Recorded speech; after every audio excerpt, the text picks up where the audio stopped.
अब ज़ाहिर है कराची ने क्या नहीं देखा है, एक दफ़ा फिर वही खदशात पैदा हो रहे हैं कि कहीं कराची वायलेंस की सियासत की तरफ तो नहीं जा रहा है। आप और एमक्यूएम आमने सामने हैं। एमक्यूएम कह रही है कि डिस्ट्रिक्ट सेंट्रल में ना आपका वोट बैंक रहा है, रिवायती तौर पर ना आप वहाँ से जीते हैं। डॉक्टर आसिम को टास्क दिया है कि सेंट्रल जीतना है और उस टास्क की वजह से आप ये सब करा रहे हैं। शायद पहली बात तो ये है कि इसमें कोई बुरी बात है कि अगर पीपल्स पार्टी किसी इलाके में कमजोर थी, वहाँ हम कोई डेवलपमेंट करें और लोगों को अपनी तरफ राग़िब करने की कोशिश करें, अपना जो इमेज जो पहले इनकम ने बड़ा ख़राब करने की कोशिश की उसको ठीक करने की कोशिश करें। ये पॉलिटिकल मूव है और ये तो हर जमात को मौका मिलना चाहिए, इजाज़त होनी चाहिए कि वो जहाँ से चाहे अपने आप को पेश करे, उम्मीदवार खड़े करे, इलेक्शन लड़े। इसका ये मतलब तो नहीं है कि अगर सेंट्रल में पीपल्स पार्टी माजी में कमजोर रही, और उसकी भी वजूहत थी ना, जो नाम लेता था इस पार्टी का झंडा लगाता था उसकी बोरी बना देते थे, उसको ये उठा के टॉर्चर करते थे। उन हालात में तो कोई सियासी जमात वहाँ काम नहीं कर रही थी। आज अगर हालात बदले हैं तो पीपल्स पार्टी समेत जमात इस्लामी, पीटीआई, दीगर जमातें सब सेंट्रल में काम कर रही हैं।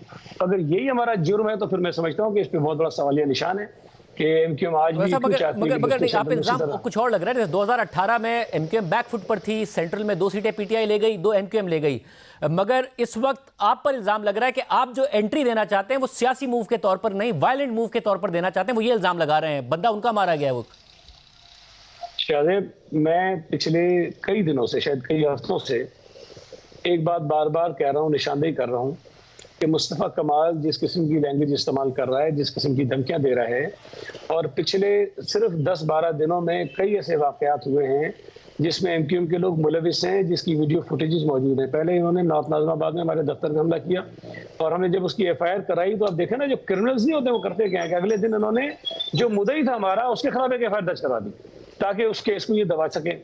उसके बाद बड़ा मैदान, वो भी सेंट्रल का इलाका है, वहाँ हमारे झंडे उन्होंने उतार दिए, वहाँ हमारे झंडे जला दिए, बैनर जला दिए। एक हमारा कारकुन था, उसके घर पे कारतूस भेज दिया कि ये तुम्हारे लिए है। उसके बाद खजी ग्राउंड मशहूर मारूफ है, वहाँ यही हमारे कैंडिडेट जो राव वहीद है, जिनके ऊपर ये एलिगेशन लगा रहे थे, जिनका ये हल्का था जहाँ पर ये वाक़या हुआ, उनका घेराव किया गया, वहाँ झंडे बैनर जलाए गए। उसके बाद गुलिस्तान जौहर में हमारी पार्टी की मीटिंग हो रही थी, उसकी वीडियो मौजूद है, वहां पर इनके लोग घुसे हैं, बदमाशी की है, उस मीटिंग को उन्होंने सबोटाइज किया है। उसके बाद डिस्ट्रिक्ट सेंट्रल के नॉर्थ कराची के इलाके में वहां पर इन्होंने ये हरकतें की हैं। ये तसलसल है और आज भी जब ये वाक़या रात को हो गया है तो पूरे डिस्ट्रिक्ट सेंट्रल में पीपल्स पार्टी के बैनर झंडे जो उतारने का काम उन्होंने शुरू कर दिया है। ऐसा मगर आपके लोग पहले वहां जाते हैं, फिर झगड़ा होता है, वो कह रहे हैं बातचीत हो जाती है, मामला तय हो जाता है, मगर आपके लोग वापस जाके मुसल्ला होकर आते हैं और फिर फायरिंग करते हैं, स्ट्रेट फायरिंग करते हैं और उनका एक बंदा मारा जाता है और बहरहाल बंदा मारा गया उनका। मैं तो आज प्रेस कॉन्फ्रेंस में ये कह चुका हूँ कि इस पूरे वाक़े की सिंध हाई कोर्ट के किसी जज से अदालती तहकीकात करवा लें। अगर तो जिम्मेदारी पीपल्स पार्टी पर आती है तो हमें उसकी बिल्कुल सजा मिलनी चाहिए, लेकिन अगर उसकी जिम्मेदारी एमक्यूएम पे आती है तो फिर इस पर सजा उसको भी मिलनी चाहिए। अब मैं कुछ कहूँ, मुस्तफ़ा कमाल कुछ कहे, ये नतीजा कहीं नहीं निकलेगा।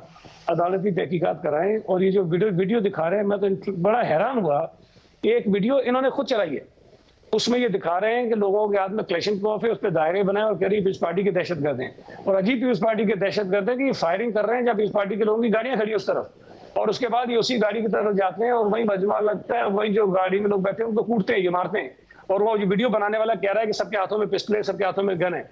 ये सब इनके लोग थे वहाँ। इंटरेस्टिंग चीज ये है कि जब गोली लगी और जो एक वो जो कारकुन बेचारा जो मारा गया, तो जैसे ही लाश उठाने आते हैं लाइट्स बंद कर देते हैं। सवाल ये पैदा होता है कि ये सारी चीज हम तो नहीं कर रहे थे, हमारे तो लोग वहाँ गए हुए थे ना। एक इनका वो सुने आज प्रेस कॉन्फ्रेंस में मुस्तफ़ा कमाल ने क्या कहा है। वो कहते हैं नाज़िमाबाद ऐसा ही है जैसा बिलावल हाउस है। भाई बिलावल हाउस एक घर है, उसके ऊपर तुम झंडा लगाओगे, एक और इशू है। मैं इनके मरकज पे नहीं लगा सकता, बहादुराबाद पे, मैं 90 पे नहीं जा सकता, मैं इनका कोई और ऑफिस उस पे नहीं जा सकता, लेकिन नाज़िमाबाद एक पूरा इलाका है, उस पूरे इलाके को तशबीह देते हैं कि बिलावल हाउस से मतलब ये कि वहां कोई पार्टी, कोई उम्मीदवार आ ही नहीं सकता, झंडा लगा नहीं सकता, कैंपेन कर नहीं सकता। ऐसा तो अब क्या बेहतर नहीं है कि आप कोई रूल्स ऑफ द गेम आप दोनों सेट कर लें, बजाय इसके कि वायलेंस की तरफ बढ़ते चले जाएं, एक दूसरे पर इल्जाम तराशी के लिए भी 9 दिन बाकी रह गए हैं, खुदा न खास्ता मजीद वायलेंस हो, कि दोनों मिलकर कोई rules of the game set कर लें कि जी इस तरीके से मामला आगे बढ़ेंगे। देखिए मैं एक चीज सिर्फ कह दूं, इसका जवाब देता हूँ। शाहजेब, कोई जमात, कोई शख्स जो इलेक्शन जीतने के मूड में होता है, जिसकी पोजीशन अच्छी होती है, वो कभी भी लड़ाई झगड़ा नहीं करता। ये एमक्यूएम खुद कह रही है कि सेंट्रल में पीपल्स पार्टी नहीं थी, आज पीपल्स पार्टी वहां कब्जा करने की कोशिश कर रही है, जो ये कहना चाहते हैं। मतलब हमने वहां मूव किया, हमने वहां पे अपनी स्पेस बनाई है, ये इनको नागवार गुजरा। दूसरी बात जो आप कह रहे हैं कि आपस में बात होनी चाहिए, मैंने खुद तकरीबन कोई 1 हफ्ता पहले हाफिज नईम साहब को फोन किया, खुद फोन किया मैंने, और मैंने उनसे गुजारिश की, जब ये 1-2 छोटे-छोटे वाकयात हुए थे। मैंने कहा हाफिज साहब ये बड़ा गलत हो रहा है, मेरी राय में हम तमाम सियासी जमातों को जो कराची में इलेक्शन लड़ रही हैं, बैठकर आपस में अपना कोई ज़ाब्ता अखलाक बनाना चाहिए, अपने कारकुनों को, अपने लोगों को समझाना चाहिए कि इलेक्शन में सियासी मुखालफत बिल्कुल होनी चाहिए, लेकिन जाती हमले नहीं होने चाहिए और लड़ाई झगड़ा में नहीं करना चाहिए। ये आप हाफिज साहब से कंफर्म कर सकते हैं, मैंने खुद उनसे रब्ता किया था। खैर अभी इस बात मगर झगड़े तो आपके एमक्यूएम से हो रहे हैं ना, एमक्यूएम और आपको आप दोनों अभी नहीं वायलेंस का इल्जाम लगा रहे हैं, आप और एमक्यूएम एक दूसरे पर लगा रहे हैं, लाशें गिर रही हैं। नहीं, मैंने उनसे कहा कि तमाम जमातें, मैंने ये नहीं कहा कि हम और जमातें साथ हैं। मैंने उनसे मगर आप हाफिज नईम साहब से कहें, हाफिज नईम साहब मुस्तफा कमाल से कहें, आप डायरेक्ट बात कर लेना। नहीं, अभी कुछ दिन कुछ अर्सा पहले तक इत्तेहादी थे मरकज में, अब सब जमातें शामिल थोड़ी थी। पहली बात यह है कि देखिए वो जमातें जो एमक्यूएम के पुरतशद्दुद एक माजी का शिकार रही हैं, उसमें एमक्यूएम तो नहीं है ना। इस वक्त कराची में जो सीरियस इलेक्शन में कंटेस्ट कर रहे हैं वो हम हैं, जमात इस्लामी है, या कोई एक आध और जमात होगी। एमक्यूएम तो कहीं सीरियस कंटेंडर भी नहीं है, उनकी तो हालत बहुत खराब है, उनके आपस के लड़ाई झगड़े इतने हैं, जो उन्होंने टिकटें बांटी हैं, शाहजेब आप तस्वुर नहीं कर सकते क्या सूरत हाल है। ये तो बेचारे लोग खौफ के मारे दबे हुए हैं, अगर ये खौफ लोगों से निकले तो इनके सारे जो पुराने एमपीएम है ना, सारे इनको छोड़ के चले जाएंगे, सब नाराज हैं इनके साथ। अब वो अपने इंटरनल झगड़े हैं, इनकी अपन सियासी कमजोरी है, हल्कों में इनके उम्मीदवारों को स्पेस नहीं मिल रही है, ये पूरे शहर से 1000 आदमी इकट्ठा करके जलसा कर लेते हैं, तो समझते हैं हमने बड़ा काम कर दिया है। बुनियादी तौर पर इनको परेशानी ये है कि कराची शहर के जो नताइज आने वाले हैं उसमें एमक्यू की पोजीशन बहुत बुरी है, और मुझे तो लगता है जिस तरह ये बल्दियाती इलेक्शन से भाग गए थे, ये इलेक्शन से भागने का बहाने ढूंढ रहे हैं।